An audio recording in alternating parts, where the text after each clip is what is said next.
మిరపలో తీసుకోవాల్సిన సస్యరక్షణ చర్యలు, అలాగే వాడవలసిన ఎరువులు, తదితర అంశాల గురించి doctor Pratyusha Ongole horticulture department ఆమె చెప్తా ఉన్నారు. వినండి. మిరప సాగు చేసే రైతులు ముఖ్యంగా ఏంటంటే మనకి ఈ వైరస్ అనేది ఎక్కువ వస్తూ ఉంటుంది. తర్వాత ఎండు తెగులు ఎక్కువ వస్తుంది. అది కొమ్మ ఎండు తెగులైనా ఆకు నుంచి కొమ్మ కుళ్ళు తెగులు ఇలాగ వస్తూ ఉంటాయి అన్నమాట. మీరు తీసుకోవాల్సిన జాగ్రత్తలు ఏంటంటే ఈ మిరప నాటిన వెంటనే బ్లైటాక్స్, కాపర్ ఆక్సిక్లోరైడ్ ఏదైనా కానీ ఒక 3 గ్రాములు లీటర్ నీటికి కలిపి మీరు మొక్క పాదుల్లో పోయాలి. అంటే మీరు స్ప్రేయర్లో మనకి నాజులు తీసేసి ఆ మొక్క కింద పాదంతా తడిచేలాగా వదులుకుంటూ వెళ్ళండి. అలా కంపల్సరీ చేయాలి. అలా చేయడం వల్ల ఏంటంటే మనకి ఆ ఎండు తెగులు అనేది కొంతవరకు కంట్రోల్ అవుతుంది. అదేవిధంగా ట్రైకోడర్మా విరిడి కూడా మీరు చేయొచ్చు. లీటర్కి 10 గ్రాములు కలుపుకొని సేమ్ మీరు స్ప్రేయర్ ద్వారా అది కూడా వదులుకోవచ్చు.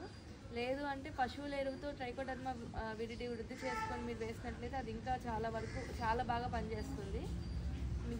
పశువుల ఎరువు ఒక 100 కిలోలకి 10 కిలోల వేపపిండి, 1 కిలో ట్రైకోడర్మా విరిడి, 1 కిలో కానీ 2 కిలోలైనా మీరు వేసుకోవచ్చు. ఇలాగ ఒక చెట్టు కింద నీడలో కలుపుకొని దానికి బాగా వాటర్ చల్లేసి ఒక గోనె పట్ట కప్పి 2-3 రోజులకు ఒకసారి తిప్పుతూ తర్వాత వాటర్ వేస్తూ ఉంటే మీకు ఒక 10-15 రోజులకి తెల్లగా బూజులాగా వస్తుంది. అలా కూడా మనము ట్రైకోడర్మా విరిడిని వాడుకోవచ్చు అనమాట. అది చాలా ఎఫెక్టివ్గా పనిచేస్తుంది. ముఖ్యంగా ఎండు తెగులు ఇలాంటివన్నీ కూడా మనకి కంట్రోల్ అవుతాయి. స్యూడోమోనాస్ అని కూడా మీకు దొరుకుతుంది.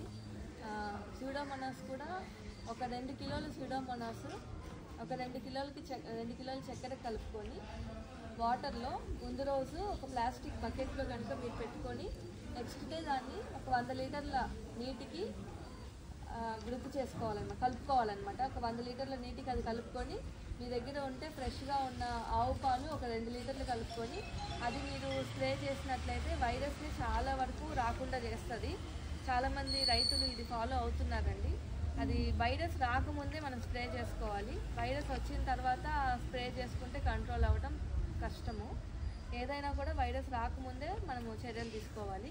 అలాగే మనము పొలంలో కంపల్సరీగా పసుపు రంగు జిగురట్టలు, నీలం రంగు జిగురట్టలు పెట్టుకోవాలి. పసుపు రంగు జిగురట్టలు దోమని కంట్రోల్ చేస్తుంది. నీలం రంగు జిగురట్టలు తామర పురుగుని కంట్రోల్ చేస్తుంది. కాబట్టి రెండు కూడా అదొక 15 ఇదొక 15 అట్టలు పెట్టుకోండి. అలాగే కాయలు వచ్చే టైంలో కాయ తులసి పురుగు ఆశించకుండా ఫెరమోన్ ట్రాప్స్ ఉంటాయి, లింగాకర్షణ బుట్టలు. ఆ లింగాకర్షణ బుట్టలు కూడా ఒక 5 పెట్టుకోవాలి. కంట్రోల్ అంటే మనకి పొలంలో దాని ఉధృతి ఉందా లేదా అని తెలుసుకోవడానికి. లేదు అదే పెట్టి కంట్రోల్ చేయాలి అనుకుంటే అవి కూడా ఒక 15 పెట్టుకోవాలి ఎకరాకి. అదేవిధంగా వేప నూనె కూడా రైతులు వాడాలండి కంపల్సరీగా. వేప నూనె ఎక్కువ వాడట్లేదు. వేప నూనె వాడడం వల్ల చాలా వరకు ఏంటంటే ఆకు మీద పెట్టిన గుడ్లు ఇవన్నీ కూడా పగిలిపోతాయి. మనకి పెస్ట్ అనేది ఎక్కువ డెవలప్ అవ్వకుండా ఉంటుంది. కాబట్టి వేప నూనె అనేది కంపల్సరీగా రైతులు వాడాలి. అదేవిధంగా మనకి ఏదైనా పురుగు కనిపించగానే టక్కున ఎక్కువ పురుగు మందులు వెంటనే కొట్టేస్తూ ఉంటాము. అలా కొట్టకూడదు. ఒక్కొక్క పురుగు మందుకి కూడా కనీసం ఒక వారం రోజులైనా మనం గ్యాప్ ఇవ్వాలి. అది దృష్టిలో అంటే ఆ మందు పనిచేయాలి కాబట్టి మనము వారం రోజులు గ్యాప్ ఇచ్చి ఇంకొక మందుకి వెళ్ళాలి. కనీసం వారం రోజులు గ్యాప్ ఇవ్వాలి. మనకేంటంటే ఇక్కడ 2-3 రోజులకే మళ్ళీ స్ప్రే చేసేస్తూ ఉంటారనమాట, పురుగు కంట్రోల్ అవ్వట్లేదు అని. అది మనం తగ్గించుకోవాలి. ఫస్ట్లో మనము తక్కువ కాన్సన్ట్రేషన్ ఉన్న పురుగు మందులు అంటే ఎసిఫేట్ ఇలాంటివి వాడుకోవాలి.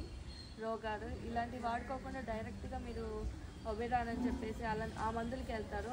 పోలీస్ అని ఇవేంటంటే ఒక్కసారి పంట దశలో పంట కాలం మొత్తంలో కూడా ఈ మందులు ఒక్కసారే వాడాలి.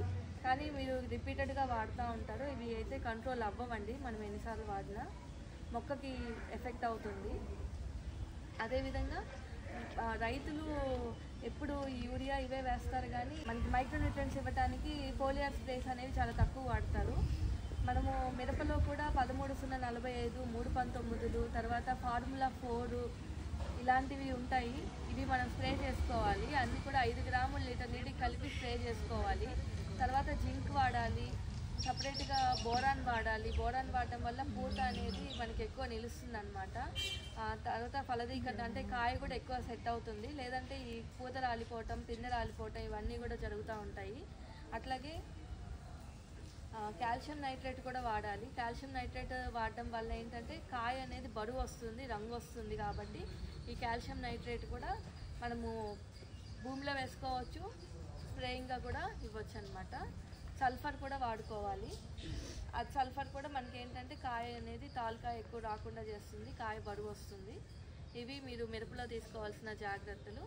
ఈ కొమ్మ ఎండు తెగులు తర్వాత ఇలాంటివి కనిపించినప్పుడు మీరు అజాక్సిస్ట్రోబిన్ తర్వాత అంటే ఆ కాంబినేషన్స్ ఉన్నవి క్యాబ్రిటాప్, ఎమిస్టార్ ఇలాంటి మందులు స్ప్రే చేసుకోవడం వల్ల కంట్రోల్ అవుతుంది.